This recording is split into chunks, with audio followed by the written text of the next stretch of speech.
শ্ৰী বিষ্ণু অৱতাৰ, শ্ৰীৰাম শ্ৰীকৃষ্ণ আৰু বিষ্ণুৰ অংশ অৱতাৰ মহাপুৰুষ শ্ৰী শ্ৰী দামোদৰ গুৰুক প্ৰণাম জনাই ভক্তবান ৰাইজক শ্ৰদ্ধা নিবেদি গুৰু দামোদৰৰ ধৰ্মত বেদাদি শাস্ত্ৰৰ খণ্ড 12লৈ আগবাঢ়িছোঁ। গুৰু দামোদৰৰ আত্মাসংগী অৰ্থাৎ ইংৰাজীত যাক চলমেট বুলি কোৱা হয়, মূলতঃ তেওঁ আছিল ভগৱান শ্ৰীবিষ্ণু। সেয়েহে গুৰুজনাই উদ্ভাৱন কৰা ধৰ্ম মহাপুৰাণ, ভাগৱত তথা বেদাদি শাস্ত্ৰৰ আধাৰপুষ্ট। সেইবাবে তেওঁ বৈদিক সনাতন ভাগৱতী বৈষ্ণৱ ধৰ্ম প্ৰচাৰ কৰিছিল। যি ধৰ্মৰ মূল আছিল বেদ, ভাগৱত আৰু ভগৱান শ্ৰীবিষ্ণু আছিল উপাস্য দেৱতা, যি সনাতন, যি চিৰন্তন। তেওঁৰ শিষ্যসকল, বিশেষকৈ যিসকলে তেওঁৰ মত ভাৱনাৰে তেওঁৰ ধৰ্ম প্ৰচাৰৰ অৰ্থে তেওঁৰ নিৰ্দেশ আজ্ঞা মৰ্মে সত্ৰ আদি স্থাপন কৰি বিভিন্ন গ্ৰন্থ ৰচনা কৰিছিল, সেইসকল তেওঁৰ আত্মাৰ সহচৰ বা সংগী আছিল।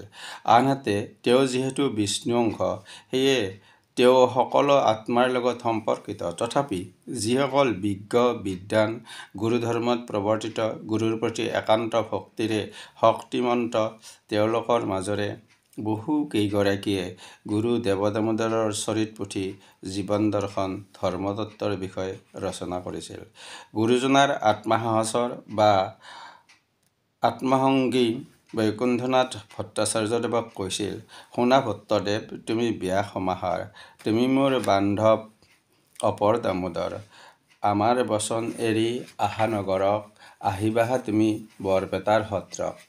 গুৰু দামোদৰে বলি বিধানেৰে দেৱী পূজা নকৰা হেতু সূচকৰ মন্ত্ৰণাত ৰজা পৰীক্ষিত নাৰায়ণৰ ৰসত পৰি বিজয়নগৰলৈ যাব লগা হয়।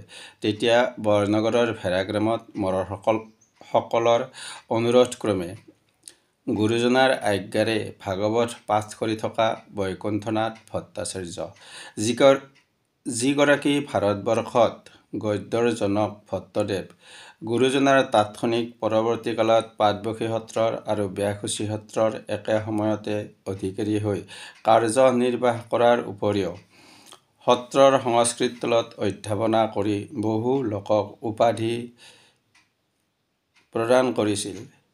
সেইগৰাকী ভট্টদেৱক গুৰুজনাই ব্যাস সমাহাৰ বুলি কৈছিল। অপৰ দামোদৰ বুলি কৈ পাটবসী সত্ৰত স্থায়ীভাৱে থাকিব দি সত্ৰ পৰিচালনাৰ দায়িত্বভাৰ অৰ্পণ কৰিছিল। আত্মাৰ সংগী আত্মা হ'লে সেই আত্মাই মানৱ শৰীৰ ধাৰণ কৰিলেও সেই আত্মাৰ ইটোৱে সিটোৰ প্ৰতি বিশ্বাসী, নিৰ্ভৰশীল, সহযোগী, এটাই আনটোৰ পৰিপূৰক।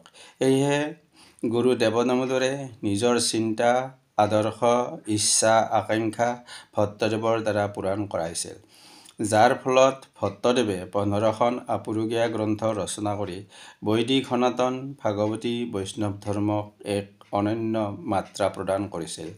সেয়াও অৱশ্যে গুৰুজনাৰ আজ্ঞা আদৰ্শ।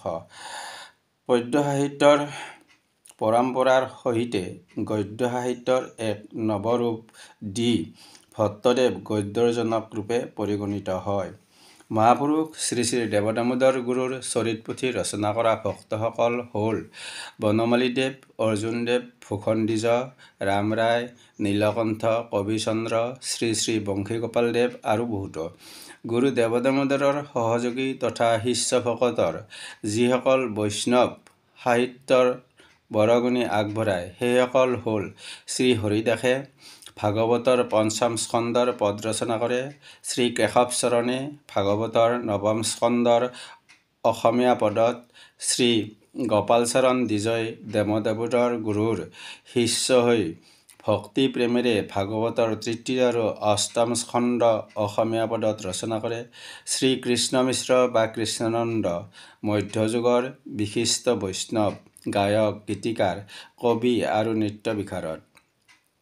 গুৰু দামোদৰৰ মহিমা বৰ্ণিত তথা কৃষ্ণ ভক্তিমূলক বহুতো গীত পদ ৰচনা কৰা এগৰাকী শিষ্য।